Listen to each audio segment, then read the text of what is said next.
से यूने मैम तेरा मही उधरे ने से खुमु चादना लाए से उरब मैम नोंग लाए खुलाक से चिन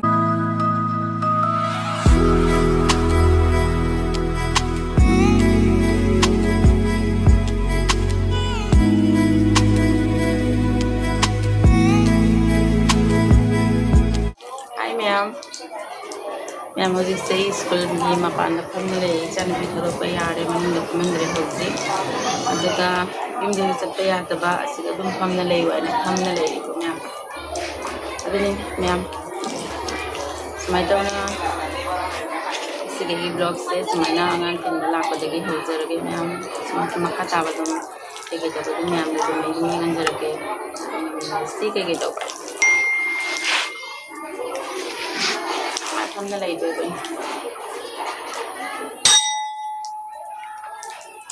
फर्स्ट पीरियड से ही है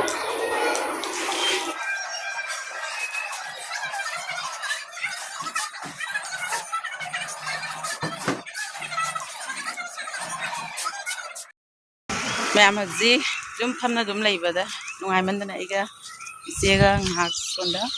bazar ronda ngahak chathore chatlaga keke achapot leina pore angang gisu akoi si dum famna wari sunaraga dum cha se na ko adani dum famna leisala su kaidawni dum wasale adana wari sana na dum achapot su ngahak chaminara si na se leure nong chu chu tharame du hangbi gare wari dum ngasi ji weather se nu sa su yam sa de ये सुम थौ तादे चटपद चटलुरे हजी फमना Charani ma'am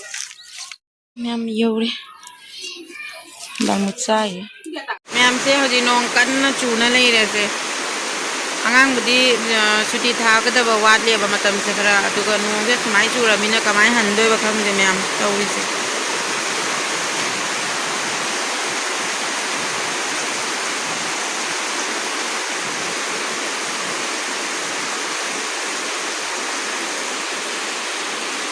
school लगी हल्ला ए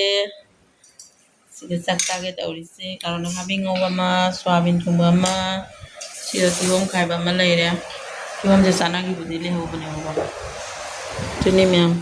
से चक्ता के तौरी ने सिगा mama गा नत्रा नंग चा दोबो चारा सिला ये जुमदा जोन ला को दिले होगा अदो किवम सोंदा खाइ न करा लेरे दुगा सिदा मा लेरे सि खायौद्री जरे बो लोकल की निद्रा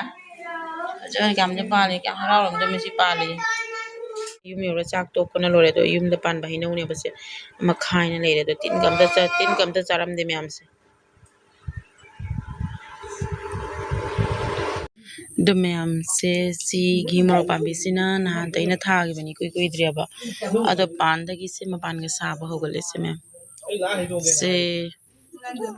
से मैम हैनौ से कुमसी हैनौ से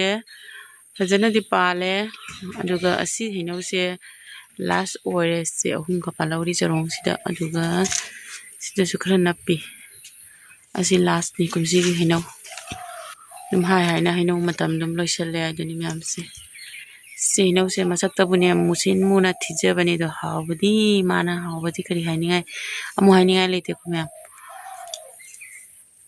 अनि सुमाइ दम संगना हेगा सो नुंगालगा दम मुन्ना दम ने रंगने बा यम हावी मैम अदुना इ दम मैम दा दम सि अहान बकुम सि अहान बसु पान मनि सि पान बिसे अदुगा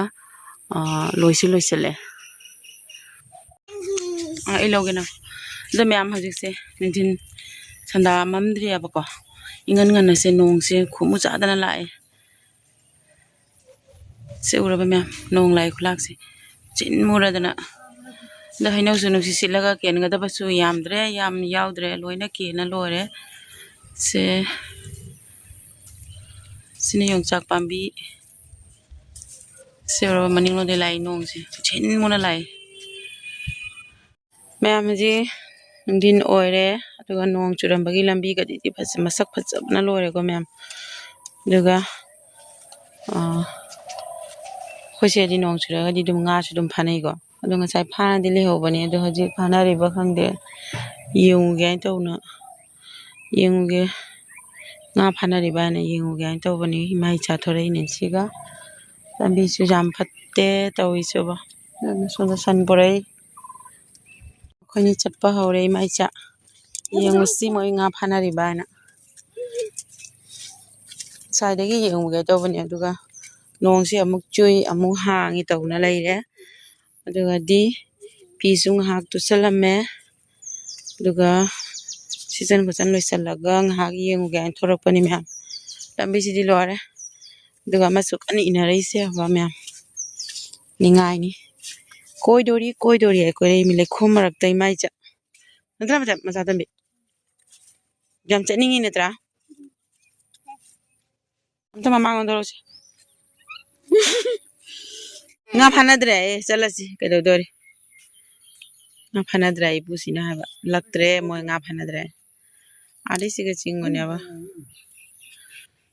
ꯁꯤ ꯀꯣꯅꯥꯁꯤꯒꯅꯤ ꯁꯣꯟꯗꯒꯤ ꯂꯝꯕꯤ ꯂꯥꯛꯇꯣꯏꯕꯅꯤ ꯑꯗꯣ ꯁꯤ ꯃꯐꯝꯁꯦ ꯌꯥꯝ ꯁꯥꯊꯤꯅ ꯆꯤꯡ ꯉꯥꯁꯦ ꯌꯥꯝ ꯂꯩꯌꯦꯕ ꯑꯇꯩ ꯀꯅꯥꯝ ꯂꯛꯅꯗ꯭ꯔꯁꯨ ꯁꯤ ꯃꯐꯝꯁꯦ ꯌꯥꯝ ꯂꯩꯌꯦ ꯑꯗꯨꯅ ꯉꯁꯤꯗꯤ ꯂꯛꯇ꯭ꯔ ꯃꯥꯜꯂꯦ ꯆꯤꯡꯅꯗ꯭ꯔꯦ ꯑꯩ ꯌꯦꯡꯉꯨꯒꯦ ꯂꯧꯔꯛꯄꯅꯦꯕꯀꯣ ꯃꯌꯥꯝ ꯑꯗꯨꯅꯤ ꯅꯣꯡꯁꯦ ꯑꯗꯨꯝ ꯂꯦꯞꯇ꯭ꯔꯤ ꯂꯥꯛꯇꯤ ꯂꯥꯛꯏ ꯅꯣꯡꯁꯦ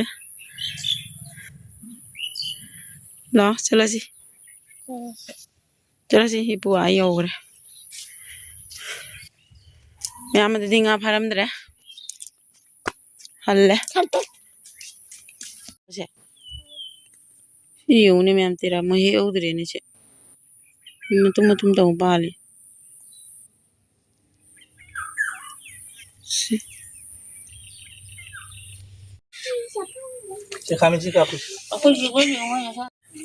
ꯑꯩꯈꯣꯏ ꯍꯤꯡꯒꯣꯜꯗ ꯍꯦꯜꯂꯛꯄ ꯈꯥꯃꯦꯟ ꯀꯩꯗ ꯈꯥꯃꯦꯟꯅꯣ ꯆꯪꯉꯧ ꯆꯪꯉꯧꯏꯁꯦ ꯄꯥꯝꯕꯤ ꯀꯩ ꯀꯠꯊꯈ꯭ꯔꯕ ꯑꯃꯨꯛ ꯆꯔꯥ ꯑꯅꯧꯕ ꯍꯧꯔꯛꯏꯁꯦ ꯁꯤ ꯑꯗꯨꯝ ꯊꯥꯔ ꯂꯣꯏꯅ ꯂꯣꯏꯈ꯭ꯔꯕ ꯅꯍꯥꯟꯒꯤꯗ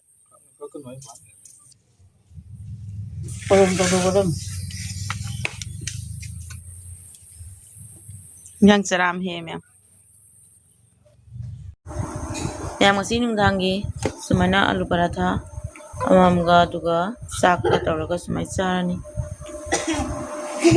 ꯁꯦ ꯃꯌꯥꯝ ꯁꯤ ꯑꯂꯨ ꯄꯔꯥꯊꯥꯅꯦꯕꯀꯣ